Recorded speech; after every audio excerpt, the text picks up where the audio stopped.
Khu này dân cư ở này. Chỗ này có một mảnh bungalow được.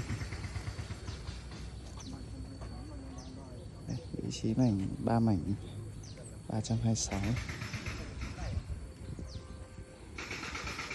Đấy, 3 mảnh chưa xây ranh giới. Đường phía bên dưới này là chạy thông xuống khu dân cư, lại chạy ra đường tỉnh lộ 411C.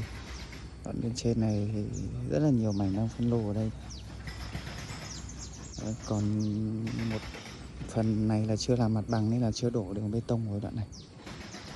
Chỗ này đường bê tông rộng 5 mét,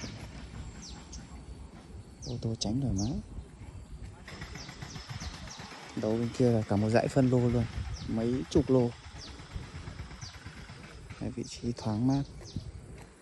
Chỗ này mà gạt bỏ cái đồi này đi là view cả huyện Ba Vì luôn. Đây khu vực trung tâm huyện này.